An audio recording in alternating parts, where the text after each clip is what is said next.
이 시간 하나님께서 우리에게 주시는 말씀은 마가복음 8장 34절에서 38절까지의 말씀입니다. 제가 보는 성경으로 신약 67쪽입니다.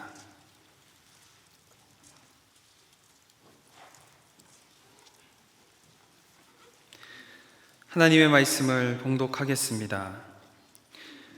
무리와 제자들을 불러 이르시되 누구든지 나를 따라오려거든 자기를 부인하고 자기 십자가를 지고 나를 따를 것이니라.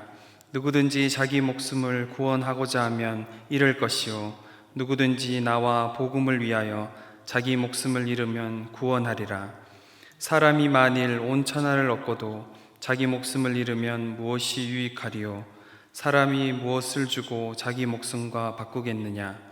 누구든지 이 음란하고 죄 많은 세대에서 나와 내 말을 부끄러워하면 인자도 아버지의 영광으로 거룩한 천사들과 함께 올 때에 그 사람을 부끄러워하리라. 아멘.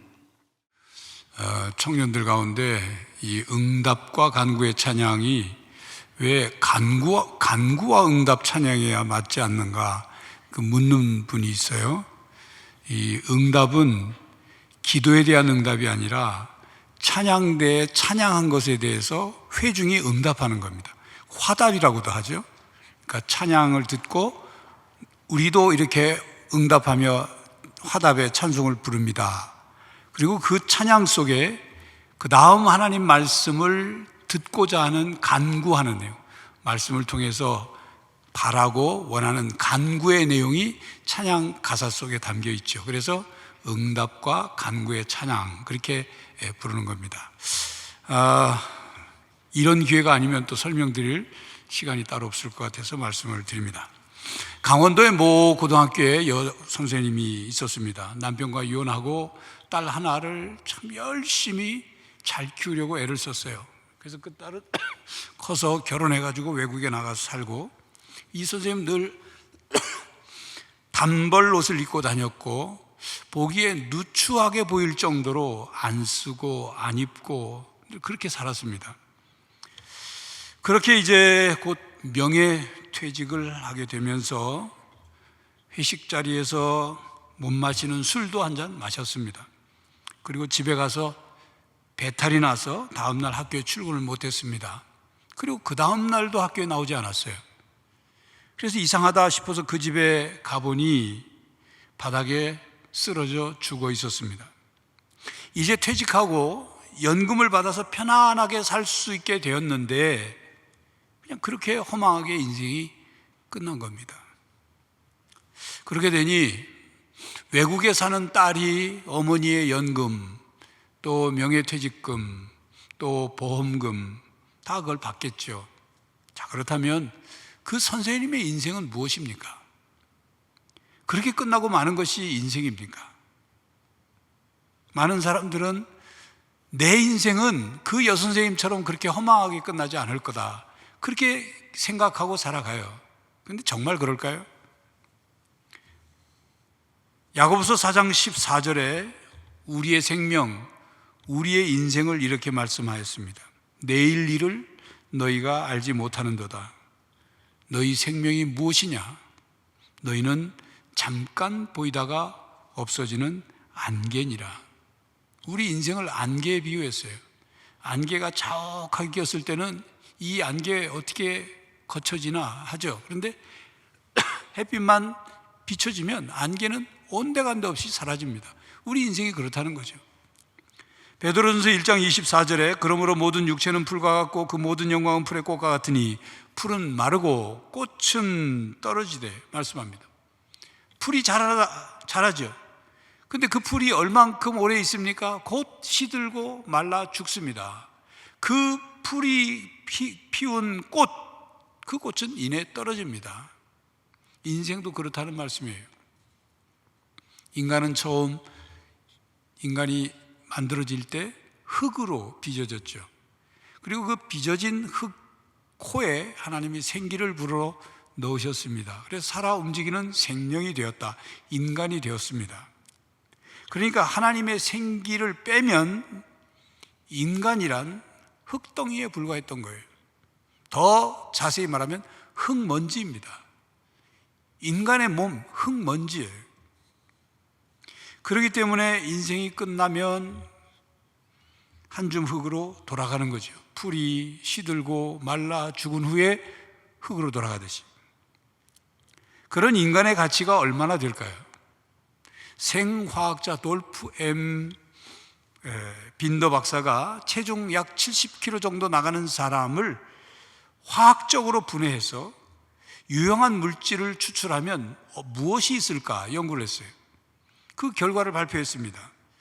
그 70kg 정도 나가는 사람의 몸을 화학적으로 분해를 해서 한 주먹의 석회, 못 한 개 만들 수 있는 철, 찻잔 하나에 담을 수 있는 설탕, 비누 5장을 만들 수 있는 지방, 성냥개피 2,500개피 정도를 만들 수 있는 인, 한 숟가락의 황, 30g 정도의 비철금속, 그리고 소량의 코발트, 알루미늄, 주석, 티탄, 붕소 등이 나오더라는 겁니다.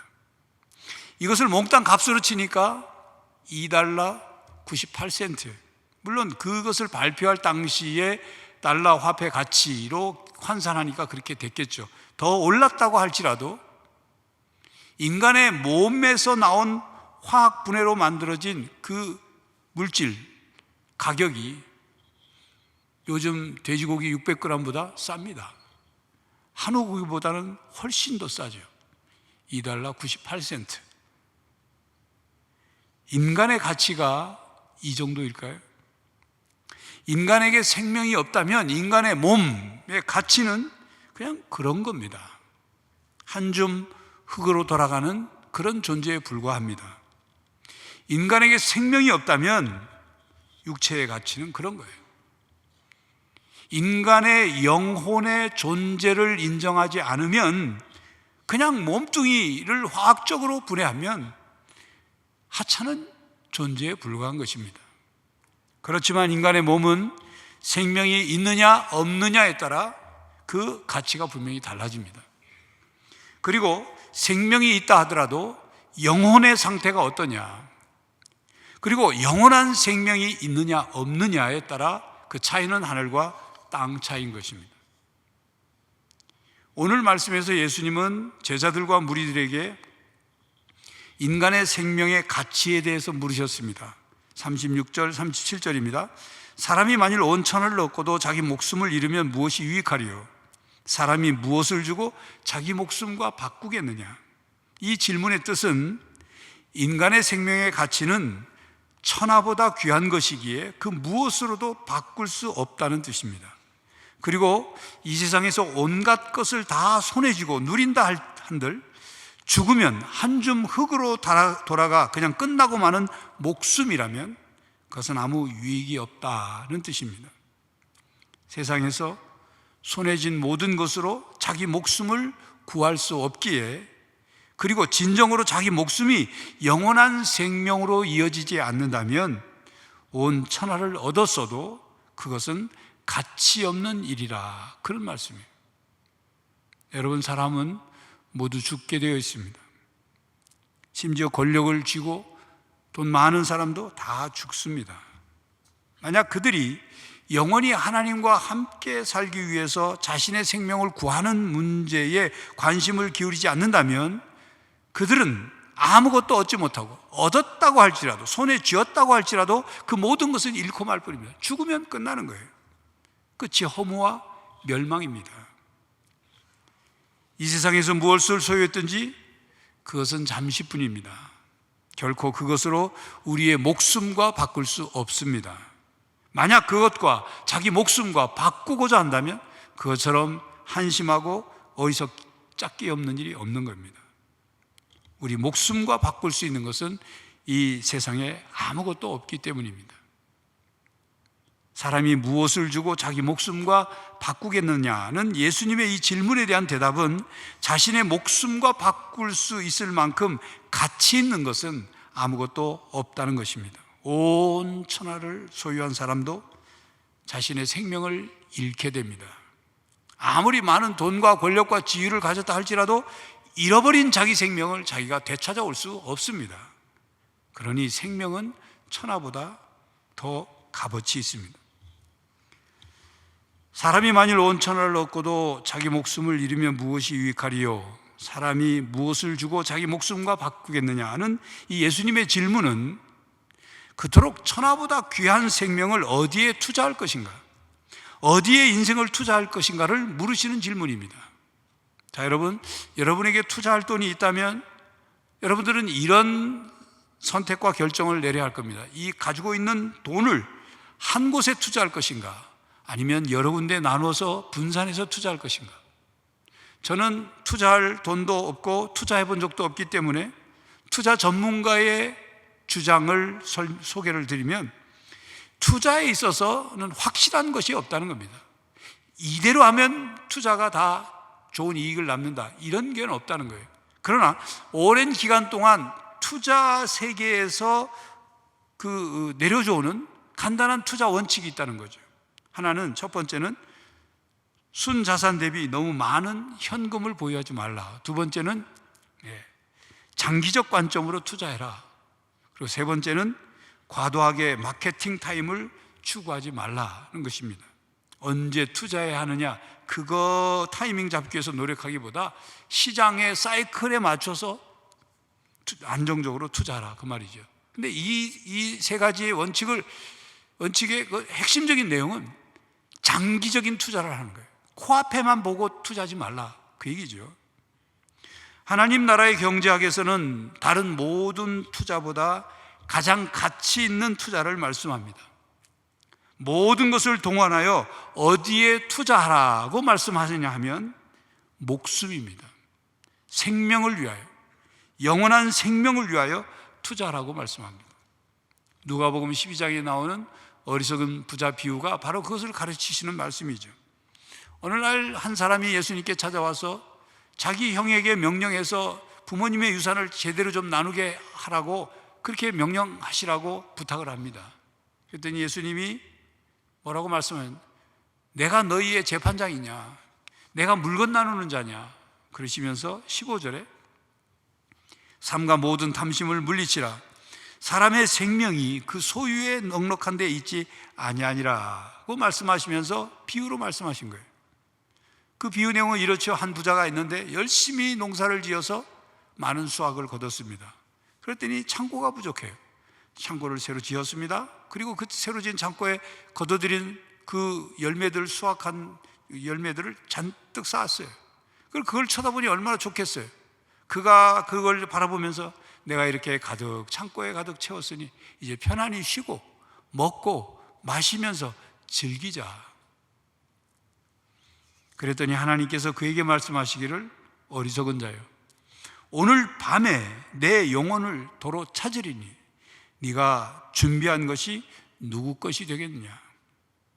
자기를 위하여 재물을 쌓아두고 하나님께 대하여 부여하지 못한 자가 이와 같으리라. 그렇게 주님 말씀하셨어요. 그러면서 예수님은 사람들에게 무엇을 먹을까, 무엇을 마실까 염려하지 말아라, 하나님 나라와 그의 의를 구하라 말씀하셨습니다. 자, 예수님께서 하신 오늘 본문에 나온 질문을 다시 정리해드리면, 예수님의 말씀은 이 세상에서만 살기 위해 투자할 것인가, 아니면 영원한 세상에서 영원히 살기 위해서 투자할 것인가, 그걸 물으신 거예요. 그리고 우리에게 선택하고 결정하라고 촉구하시는 것입니다. 오늘 본문 말씀은 마태복음 16장에 기록되어 있는 이야기와 같은 연관된 내용입니다. 예수님께서 가이사랴 빌립보 지역에 가셔서 제자들에게 물으셨죠. 사람들이 나를 누구라 하느냐? 그랬더니 제자들이 세례 요한이라고 합니다. 또 엘리야라고 합니다. 뭐 예레미야라고 합니다. 뭐 선지자 중에 한 사람이라고 합니다. 대답을 했어요. 다 대답을 잘했어요. 예수님이 물으셨습니다. 두 번째 질문. 그러면 너희는 나를 누구라 하느냐? 그랬더니 베드로가 대답을 했죠. 뭐라고 대답했습니까? 주는 그리스도시요 살아계신 하나님의 아들이십니다. 예수님이 그 대답을 듣고 베드로를 얼마나 칭찬하셨는지. 그리고 베드로에게 축복하셨죠. 그리고 난 다음에 예수님께서 뭐라고 말씀하시냐면, 이제 자신이 많은 고난을 받게 되는데 장로들과 대제사장들과 서기관들에게 버림받아서 내가 고난받고 그리고 죽을 것이고 사흘 후에 부활하여야 하리라 말씀하셔요. 그랬더니 베드로가 뭐라 합니까? 예수님께 항변하면서 안 됩니다. 그렇게 될 수 없습니다. 그렇게 하지 마십시오. 막 반대를 하는 거죠. 예수님이 베드로에게 뭐라고 하셨습니까? 사탄아, 내 뒤로 물러가라. 네가 하나님의 일을 생각하지 않고 사람의 일을 생각하는구나. 꾸짖으셨어요.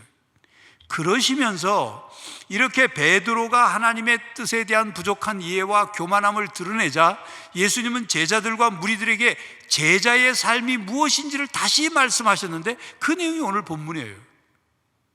그런 배경에서 하신 말씀이에요. 그래서 34절 35절에 무리와 제자들을 불러 이르시되 누구든지 나를 따라오려거든 자기를 부인하고 자기 십자가를 지고 나를 따를 것이니라. 누구든지 자기 목숨을 구원하고자 하면 잃을 것이요 누구든지 나와 복음을 위하여 자기 목숨을 잃으면 구원하리라. 예수님을 믿고 따르는 사람들은 이 세상에서 어떻게 살아야 하는지를 가르치신 말씀이에요. 예수님을 믿고 따르는 사람들은 세상 사람들과 달리 세계관과 가치관이 다른 그런 삶을 살아야 한다. 하나님 중심의 삶을 살아야 한다. 자기를 부인하고 자기 십자가를 지고 주님을 따라야 한다. 그 말씀을 하신 거죠. 예수님이 이 말씀을 하실 시점은 예수님이 십자가에 돌아가신 이후도 아닙니다. 그리고 이 십자가에 대한 말씀을 하실 때 제자들과 무리들은 예수님이 왜 십자가에 죽으셔야 하는지 바르게 알지 못했을 때예요. 그러니 그들은 충격을 받을 수밖에요. 왜요? 그들이 알고 있는 십자가형, 그것은 수치스러운 형벌이거든요. 십자가를 진다, 그 말은 십자가에 죽는다, 그 말이거든요. 두렵고 수치스러운 죽음을 일컫는 거기 때문에 그들은 적지 않은 충격을 받았을 것입니다. 그리고 예수님이 35절에 예수님을 따르는 삶에는 자기 목숨을 구원하고자 하면 잃을 것이고 누구든지 예수님과 복음을 위하여 자기 목숨을 잃으면 구원하리라 말씀하십니다. 이것은 예수님을 따르기 위해 자기를 부인하고 십자가를 지고 따르는 삶이 무엇을 의미하는지를 가르치셨습니다. 그리고 이 말씀에는 우리의 목숨, 우리의 생명은 내가 어떻게 할 수 없다는 뜻이 담겨 있습니다. 자기 목숨을 자기가 구하려고 한다고 해서 구해지도 않을 뿐만 아니라 자기 목숨을 영원한 생명으로 이어지게 하려고 애를 쓴다고 영원한 생명이 되는 게 아니다, 이런 뜻이 담겨 있는 겁니다.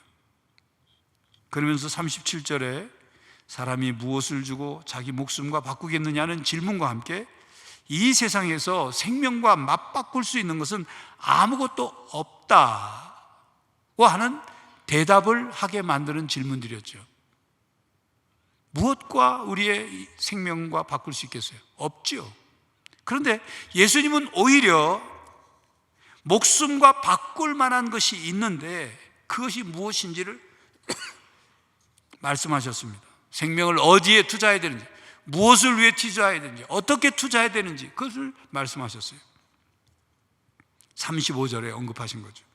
누구든지 나와 복음을 위하여 자기 목숨을 잃으면 구원하리라.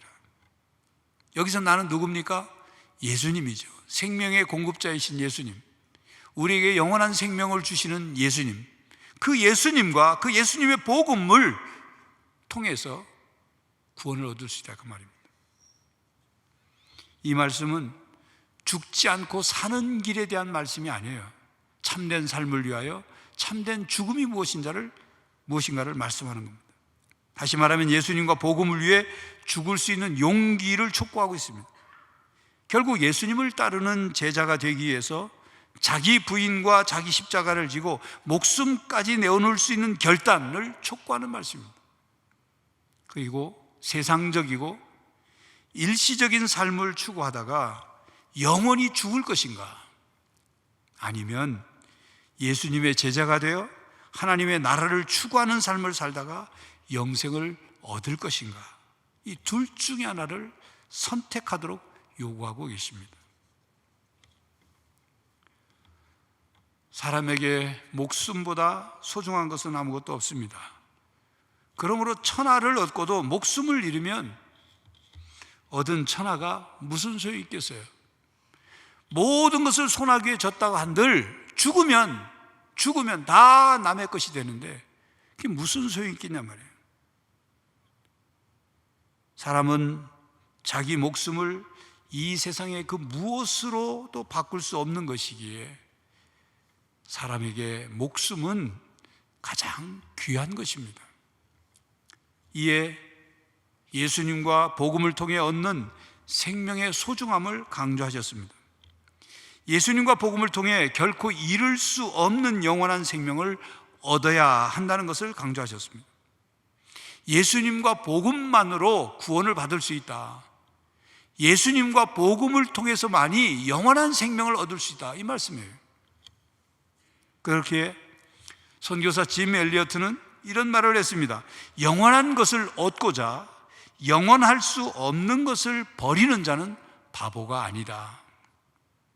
잃을 수 없는 것을 위해 지킬 수 없는 것을 버리는 자는 바보가 아니다. 그 말입니다. 영원한 생명, 영원한 삶을 얻기 위해서 순간적인 것, 이 세상의 것을 포기하는 삶이 지혜로운 삶이라는 겁니다.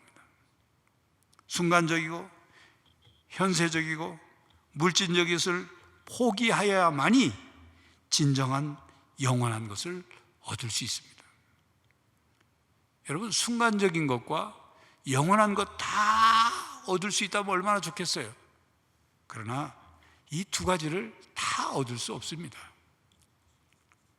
안타깝게도 많은 사람들이 이 세상의 가치에 너무 사로잡힌 나머지 그리스도께서 값없이 주시는 선물을 바르게 보지 못하고 있습니다. 여러분은 무엇을 바라보고 살아가고 있습니까? 혹시 이 세상의 가치에 집중하다가 가장 고귀한 것을 놓치고 있지는 않습니까? 이 세상에 썩어질 것, 헛된 것, 순간적인 것을 붙잡으려다가 하나님과 함께하는 영원한 생명을 놓치고 있지는 않느냐 말입니다. 진정한 부는 그 무엇과도 비교할 수 없는 영원한 생명, 그것을 소유하는 것이 진정한 부예요. 진정한 최고의 가치는 그 무엇과도 다른 것과도 비교할 수 없는 영원한 생명의 그 가치가 있는 겁니다. 진정한 투자, 지혜로운 투자는 다른 무엇과도 비교할 수 없는 영원한 생명에 여러분의 모든 것을 걸고 투자하는 것, 그게 진정한 투자예요. 이 세상을 다 준다고 해도 바꿀 수 없고 바뀌지 않는 영원한 생명에 투자해야 하는 것입니다. 그러므로 형제 자매 여러분, 오직 예수 그리스도를 통해서 영원한 생명을 얻고 영생을 누리는 여러분들이 되시기를 바랍니다. 우리는 지금 사순절을 지내고 있습니다. 오늘은 종려주일이죠. 예수님께서 고난받고 십자가에 죽으시기 위해 어린 나귀를 타고 예루살렘 성으로 입성하실 때 사람들이 종려나무 가지를 꺾어서 흔들며 호산나, 구원자로 오시는 왕을 노래했죠. 이번 한 주간은 예수님의 고난과 십자가의 죽음을 우리가 묵상하고 따라가는 그런 고난 주간입니다. 토요일까지, 내일부터 토요일까지 예수님의 그 십자가의 사랑과 은혜를 다시금 되새기고 그 십자가 신앙을 다시금 굳게 붙잡는 주간이 이 고난 주간이에요. 여러분, 예수님은 하나님의 아들이신데 왜 사람이 되어 오셔서 고난당하고 십자가에 죽으셔야 했습니까? 우리 때문입니다. 더 정확하게 말하면 인간의 생명 때문이에요. 인간의 생명은 천하보다 더 귀한 생명이지만 죄와 허물로 죽은 생명이에요. 인간은 태어날 때 영원한 생명을 받은 것이 아니라 죄와 허물로 죽은 생명을 받았어요. 그런 인간의 생명을 살리시고 그 생명을 영원한 생명으로 바꿔주시기 위해서 예수님께서 친히 우리 대신 죄값을 치르시고 대속의 죽음을 죽으신 거예요. 그리고 그 예수 그리스도를 믿는 이들에게 영원한 생명을 주셨습니다. 이렇게 예수님을 주로 믿는 사람은 예수님께서 주신 새 생명을 얻습니다. 그러니 그 예수님께서 주신 그 새 생명이 얼마나 보배로운 생명입니까? 얼마나 존귀한 생명입니까? 얼마나 신령하고 거룩한 생명이에요. 예수님의 생명이니까. 그런데 여러분 가운데 자신을 하찮은 존재라고 여기는 사람은 없습니까? 나는 쓸모없는 인간이야. 나는 사랑받을 수 없는 인간이야. 그러면 자기를 비하하고 있는 사람은 없습니까? 자존감이 낮아서 늘 열등의식에 빠져 살고, 늘 다른 사람과 자기가 비교하고, 다른 사람 앞에서 주눅들고, 다른 사람 부러워나 하고, 스스로 자책하고 절망하며 사는 사람은 없습니까? 여러분, 자존감이 낮은 사람은 다른 사람들이 어떤 관심과 호의와 사랑을 베풀어도 그걸 그대로 받지 못해요. 왜 나한테 그래? 오해를 해요. 그런데 여러분, 예수님의 사랑조차도 오해하고 있지 않느냐 그 말이에요. 자신이 얼마나 보배롭고 존귀한 존재인지를 모르고 살아가고 있지 않느냐 그 말입니다. 예수님께서 주신 새 생명, 그 새 생명을 받았음에도 그 새 생명을 왜 싸구려 취급하느냐 그 말이에요. 우리는 천하보다 귀한 생명을 가졌습니다. 예수님께서 주신 생명, 그 새 생명은 영원한 새 생명이에요. 성자 하나님 예수 그리스도께서 생명을 내어주시면서 바꿔주신 영원한 생명이에요. 우리의 가치는 천하보다 귀합니다.